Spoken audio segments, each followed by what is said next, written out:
Misalnya ana sahabat sugih, takokane sepundi? Yas'aluna kama za yunfikun. Nabi kula niku sugih. Dhuwit kula tak kekno sinten. Saiki ora ngarep wong sugih ngaku sugih. Lho sahabat kok takok mlete lho, sing sugih takok yas'aluna kama za yunfikun. Kanjeng Nabi kula niku sugih. Tak kekno sinten dhuwit kula. Jare Kanjeng Nabi ya kekno keluargamu, kekno ngene-ngene. Wonten malih Tolhan sahabat sugih. Duwe kebun kurma paling apik.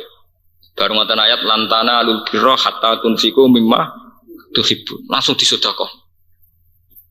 Engko sing pakar astronomi, pakar falak, pakar perbintangan takok Nabi yasalunaka anil ahillah.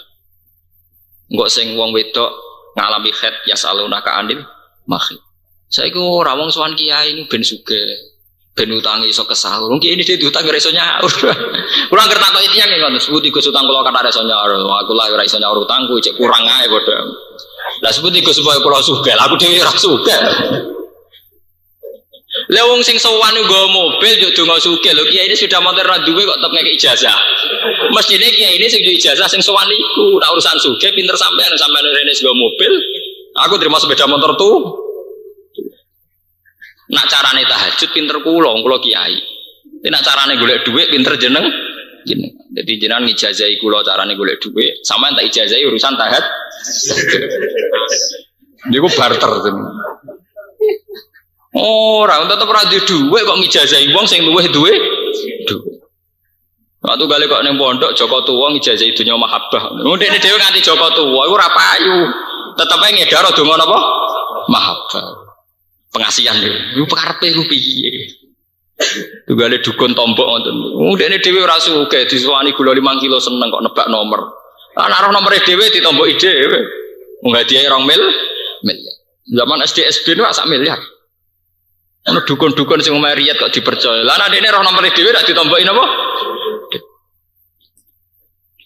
Ini penting kalau aturakan ya. Jadi semenjak ngaji ini sampai mulai berpikir gimana bisa menyumbang Islam. Dimulai dari bentuk zuriatan apa? Thayyibah. Ini dimulai dari al-mu'minul qawiyyu khairun wa ahabbu ilallah minal mu'minid dhaif. Itu dawuh Kanjeng Nabi ya. Al-mu'minul qawiyyu khairun wa ahabbu ilallah minal mu'minid dhaif. Orang mukmin yang kuat tuh bisa kuat secara fisik, secara intelektual, kuat secara visioner. Itu khairun wa ahabbu ilallah. Karena kena didu. Orang mukmin yang kuat secara fisik, secara intelektual, secara materi kena didu. Kena didu mbek wong dolim sing kuat juga. Terus sampai ke dadi wong mukmin Duh kok nderek niki takoki. Milih presiden sapa ora iso nentokno. Kita harus pakai ketentuan tadi sing menurut sampeyan mendekati dengan kriteria keislaman. Ya keislaman cara sampeyan. Ya Islam macam-macam lah bentuknya. Stabilitas nasional ya Islam. Jilbaban ya Islam. Kok ngukurnya jilbab tok? Ya ora adil. Islam ora bakal jilbab tok. Urusan kekuatan Islam itu ora jilbab tok. Ya ora adil. Urusan jilbab ya gegere kak ora karuan. Jenenge mendiskreditkan. Cara kula ya ora adil. Pro rakyat itu ya Islami. Termasuk Islam itu ya nyarano itamun fi yaumin dimas. Paham gimana kalau terusakan sing menyangkut yaumanat ukulla umnasim bi imam niki sing menyangkut niki ganti bakasan niki rontok santai niki urusan akhirat. Ayat ini yang kemudian dipakai dalil para ahli thariqah, para tokoh syariat untuk supaya punya sanad. Nggih kula baleni malih nggih. Ayat ini dipakai dalil para mursyid, para ulama rata-rata itu disebut sanad. Ya disebut apa? Sanad. Utawa silsilah ya. Sebab niku semua thariqah muktabarah, semua pondok sing salaf niku mesti gada sanad. Nggih kados kula saking bapak kula dugi Mbah Dola, Mbah Arwani ngantos Mbah Munawir ngantos Kanjeng Nabi, misalnya sanad Quran kula. Misalnya sanad kitab kula nggih kula tok Ki Memun, Mbah Zubair, terus Mbah Fakih Mas Kumambang, terus dugi Mbah Mahfud Termas, dugi Sayyid sinten sing aran Yanan Abi Bakar napa Sato, terus muridnya sinten Sayyid Zaidi Dahlan ya sampai ke Kanjeng Nabi itu. Dalam thariqah juga gitu, semua mursyid juga punya sanad sampai Syekh Hasan Asadali apa sampai Abdul Qadir Al-Jilani atau sampai Syekh Bahauddin sinten anak setan. Sampai ada pepatah, man ta'allama bila syekhin fasayhu napa setan. Orang yang belajar tanpa guru maka gurunya setan. Niki nggih penting nggih. Memang kesalahan intelektual kampus itu tidak mempedulikan guru tanpa sanad, hanya mengandalkan buku. Itu untuk konteks keislaman itu tidak benar. Kecuali kalau ilmu sains murni ya, kayak kedokteran, kayak astronomi itu tidak apa-apa. Tapi kalau konteks keislaman itu tidak bisa, harus dengan guru. Karena kalau konteks keislaman pakai buku, sekarang itu era global. Era global itu ada Islamic Studies, kajian apa? Islam. Di Barat itu banyak profesor Katolik tapi ahli Islam. Di Eropa banyak pakar keislaman tapi non Muslim, karena sekarang sudah Islamic Studies, jadi Islam dianggap kajian. Sama seperti kita juga tahu Bible, tahu Barnabas. Kalau piyambak sering mau Bible, mau Barnabas, saya juga sering mau buku-buku non Quran gitu. Tapi kan kita sebagai studies, sebagai perbandingan, sebagai kajian. Ini ulama dulu juga sering baca Injil, ulama-ulama top ya baca Injil. Karena mereka adalah akademisi, apa? Akademi. Sama sekarang tokoh-tokoh pendeta juga baca Quran, baca terjemahan apa? Quran. Sampai teng McGill teng Kanada wonten jenis Islamic Studies. Di situ yang sekolah ya biasa mengkaji Quran wonge ya ora salat. Karena sudah kajian apa? Islam. Jadi teng Barat itu biasa. Profesor Islam, maksudnya profesor tentang Islam, ora kok agamane apa? Lho nggih itu kalau sekarang di era akademik, kalau biasa seminar kalian rektor nopo Kristen, dia rektor di Universitas Kristen seminar. Dia biasa tanya jawab urusan Quran. Ya apal deh. Sama seperti kita juga baca Barnabas, baca Injil ya sama, karena sudah menjadi kaji. Nah, kalau tentang keislaman itu sampean percaya tulisan-tulisan buku, marawan tulisan ini ditulis oleh mereka yang tidak punya tanggung jawab terhadap nopo Islam. Padahal mereka meyakinkan ketika ngomong tentang nopo Islam. Nah sekarang yang setengah banyak keblinger kan gitu, banyak mahasiswa muda yang belajar Islam di kampus. Kemudian rujukan mereka adalah buku-buku yang dikarang oleh profesor keislaman, bukan profesor Islam, profesor keislaman. Tanya terus ada wacana bahwa Nabi di Madinah itu sebagai pemimpin negara, sehingga Madinah dianggap negara Islam. Nah berat. Nah, keyakinan ulama, Nabi itu tidak pernah menjadi pemimpin negara. Nabi itu ya pemimpin agama. Beliau di dunia, maka beliau juga memanage urusan apa? Dunia, urusan negara. Tapi beliau tidak pernah berstatus sebagai pemimpin negara. Beliau itu beda sekali. Contohnya begini, beda sekali itu. Negara paling apapun itu tidak akan menjadikan sholat 5 waktu sebagai kewajiban negara. Yang menjadikan sholat 5 waktu sebagai kewajiban hanya khas agama. Ini hanya khas apa? Agama. Sementara Nabi mewajibkan sholat 5 waktu. Bahkan Nabi mewajibkan secara jamaah. Sampai Nabi sering ngendikan orang-orang yang tidak jamaah mau saya bakar. Tapi karena anak-anak ini belajar Islam di kampus, yang mereka dengar malah versi begini. Nabi adalah tokoh agama yang toleransi. Di Madinah bertetangga dengan Yahudi Nasrani. Dan Nabi berhubungan secara baik. Dia tahu sampai nak sering berhubung mesti khasnya mereka nak nyifati Nabi itu apa? Toleransi. Cara bertetangga dengan orang Yahudi, orang Nasrani. Tapi kalau versi ulama, ya sama. Memang secara sejarah Nabi di Madinah itu ditanggo Yahudi, ditanggo Nasrani. Tapi versi tiang ulama mestinya Nabi sering berdiskusi dengan Yahudi Nasrani tentang kebenaran kitab-kitab samawi. Mana yang masih asli, mana yang sudah yuharrifunal kalimah mawadi, yang sudah ditahrif, yang sudah dirubah. Tapi kalau pandangannya Islamic Studies enggak. Nabi bagi kekuasaan dengan non-muslim di Madinah, sehingga ada area muslim, ada area non-muslim. Itu beda sekali cara pandang apa? Beda sekali. Sehingga akibat dari itu adalah jebolan kampus rata-rata cenderung sekulerisme. Berpaham apa? Sekulerannya melihat agama hubungannya dengan non-muslim saja. Santri cenderung pasif. Kancanan orang pada santri ini angel ra karuan. Akhirnya pada ra bener ya, kalau sudah begitu pada ra bener. Karena apa itu tadi belajarnya tanpa apa? Pokoknya dia baca buku, dianggap itu rasional, dianggap itu menggairahkan, menarik, diikuti.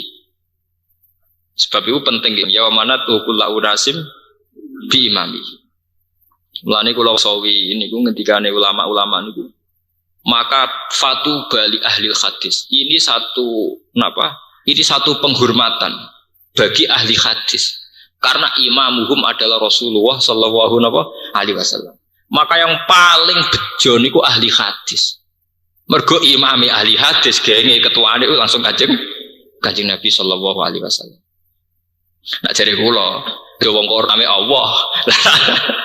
Nah, terus cangkem elek malah bejo kula. Lah Quran sing ngendikan sinten? Allah. Lan nek kula hafal Quran, hafal hadis berarti pun imame pun bener langsung Allah kalian sinten? Rasulullah. Dadi muntak menapa? Muntak. Niki penting. Lho kula niku pas umroh. Niku teng raudhah niku cita-cita kula pas tunggal kepengin sinau hadis. Kesampean. Karena kalau menurut Wahabi itu kitab Bukhari kan jadi Wahabi itu yang anti kan sama kayak manaqib, kayak kitab-kitab jimat kan gak seneng. Tapi kalau Bukhari kan gak dilarang. Karena Bukhari itu menurut mereka juga kitab napa? Sahih. Niku kula sinau Bukhari. Karena sanad itu penting. Ya manat ukula unasim bimam.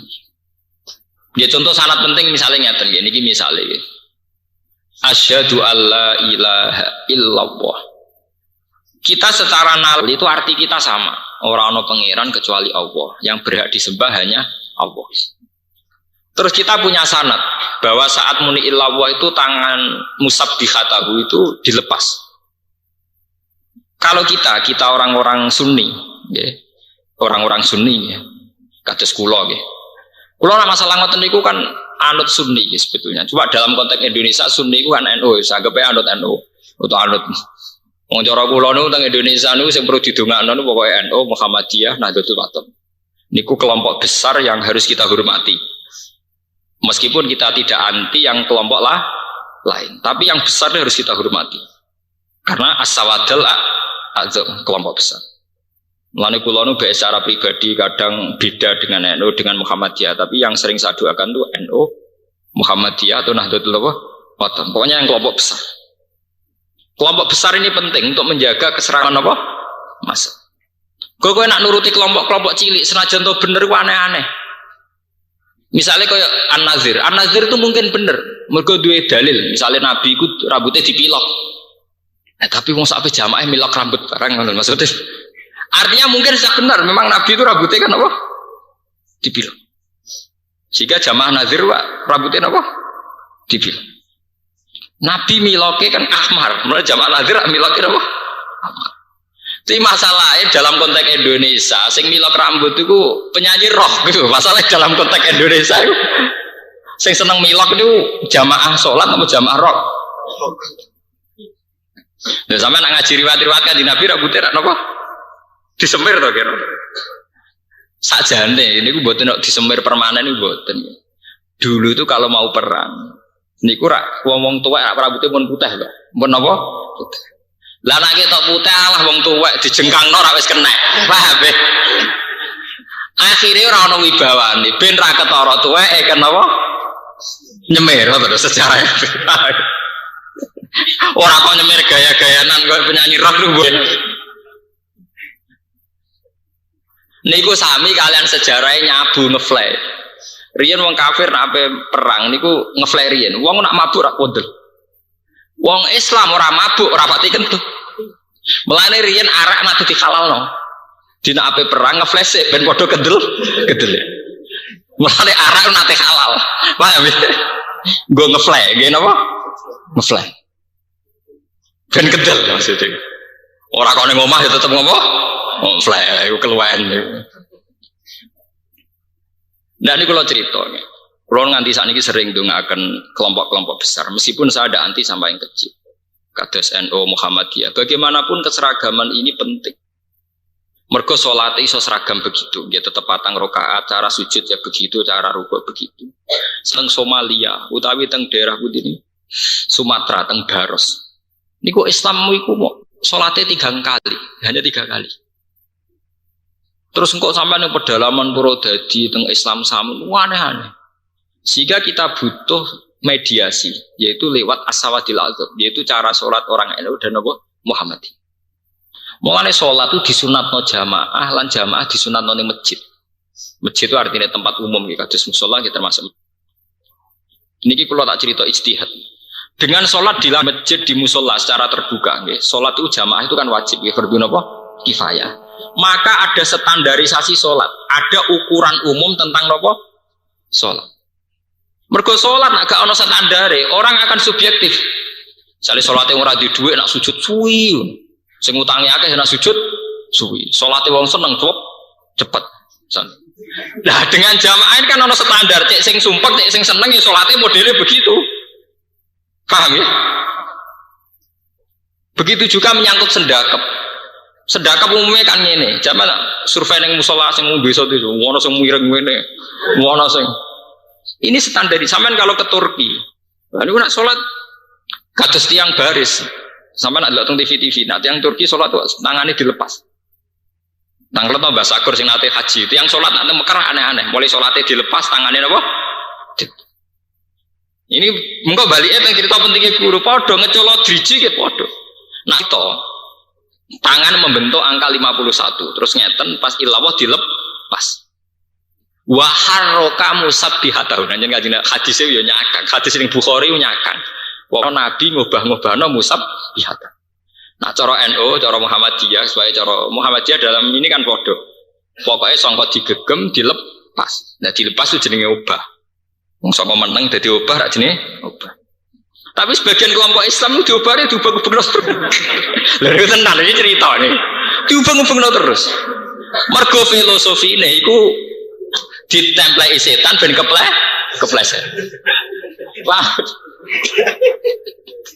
Lah jare wong NU, cek goblok setan diubahno ngono kok ceblok.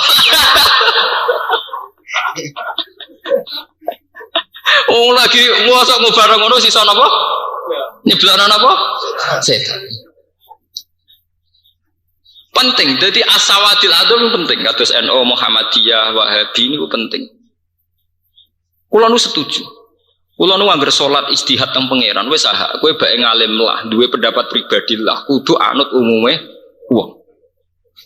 Itu saya pendapat pribadi. Tapi saya tetap hormat sama ini. Waduh kalau biasa tukaran di toko NU gitu biasa, toko Muhammadiyah gitu biasa. Ketua penasehat PP Muhammadiyah ini kalau kenal. Sampai toko NU saya kenal gitu pirang-pirang. Mulai si Muzadi jebulan sarang dengan kakak kulo ngono ya. Biasa biasa debatnya tidak cocok biasa. Tapi kita harus tetap nopo hormat. Karena untuk bikin keseragaman. Contoh gampang balang jumroh. Balang jumroh itu ceritane. Itu Nabi Ibrahim balang setan. Ketika untuk wahyunya bela Ismail digoda setan terus diantem watu. Ada standar dunia yang diterapkan ahli sunnah nganggo watu jupuk ke Musdalifah diantemno secara standar. Secara apa? Standar. Andai kan ruang ijtihad itu dibuka, maka ya kayak Syiah itu jam dilemparkan. Mergo cara cangkeme wong-wong sing ijtihad. Setan mbok antem lonton ngono ya ora lara to. Nang antem sing buanter. Ambek penuh emosi. Makanya orang-orang Syiah kalau ngelempar kan nambah nopo emosi. Yo jam ya oleh. Nak cara kita ndak oleh kudu watu. Ini pentingnya penstandaran. Ono istiad sesuai ngene. Wah, nak tujuane ngantem nglarakno setan. Dhisik pancen Nabi duwene watu. Saiki yo nganggo bedil. Mergo kira-kira watu mbek bedil kowe nglarakno napa? Bedil. Ngono sing istiad pun anak bedil rong patin kok akeh nganggo nuklir misalnya. Lah mana malah Mina hancur. Nah, artinya karena ada suatu mayoritas yang cara ibadah balang jumroh demikian, ya, karena ada satu komunitas yang cara ibadah demikian, maka ijtihad sing aneh-aneh ini bisa tereliminasi cara tenggene apa? TV ini tersingkir. Coba kalau tidak ada ijtihad mayoritas, ijtihad tadi masuk akal. Tujuannya adalah ben loro, anak nganteme ngono tok kan gak pati napa? Loro. Iku padha kanca kula sing ijtihad kula di kanca wartawan KR nang ngoten. Pak Bah, sampean sebagai ulama berani ndak mewajibkan balang jumroh. Maksudnya Lah hajinya kan pakai uang korupsi, podo setane ada teman-teman gitu. Jadi dia protes itu. Dia kan wartawan, kan sering lah pejabat koruptor itu udah usah balang jumroh lah Pak. Podo setane ada antem, mbok yang rukun saja. Podo setane ada apa? Antem-antem. Artinya kalau ruang istiadah ini dibuka betul karu-karuan. Iwak tuh gale kiai sing setuju istighosah cari. Istighosah ora setuju alasan pangeran jadi demonstrasi jadi. Mereka kelompok banyak mendemo Tuhan. Ya itu kan pikiran-pikiran begitu tuh liar. Artinya kalau tidak ada sawadil adzam itu tidak ada mediasi untuk menjaga rangka ibadah. Standarisasi apa? Ibadah. Mulane kula nu matur nuwun sanget kalian NU, kalian Muhammadiyah, kalian Nahdlatul Wathon. Pokoknya yang mayoritas. Cuma kalau Nahdlatul Wathon di sini tidak mayoritas. Kalau di NTB kan apa? Mayoritas. Yang mayoritas di NTB. Sampai sing dadi gubernur itu putrane Tuan Guru Agung. Gubernur NTB itu guse. Ketika mayoritas yang NTB kan Nahdlatul Wathon. Sehingga pas pilihan langsung menang. Beliau itu dokter tafsir. Jadi gubernur sing dokter tafsir ya namung putih. NTB, beliau kuliah di Al-Azhar, jadi MA, masternya tafsir. Mulai, ono pilihan langsung, milah, ngabai, kayak tope mereka. Jadi gubernurnya keluar, gue jalalen. Lu gitu nan. Lalu kulo numpo rapati kiai, cara buatan gada istiqomah mulang, kulo badhe teng NTB. Mergi seneng kulo, tapi wong kulo kiai, mereka sudah di Madar. Wong kula untuk tugas teng Malaysia itu ya seminggu, teng Mekah di seminggu. Saya itu tidak berani tugas di luar itu. Misalnya jemben teng Palestina kalau sudah bisa itu paling 2 minggu seminggu. Karena kita sudah tidak bisa penelitian kayak zaman riyen. Nah, kiai mari kiai kudu istiqomah, loro kowe dadi kiai napa? Loro. Tapi tak angen-angen wong jaminane swarga nggih tak nikmati mawon. Nggih ana ikhlas kan mlebu napa? Swarga. Salarang-larange kampus bayar kula paling 10 juta. 10 juta sampai swarga kan larang napa? Swarga. Ngitungnya ora kok sak seminaran piro? Sak seminaran paling banter 2 juta. Nah, ngaji sampean swarga.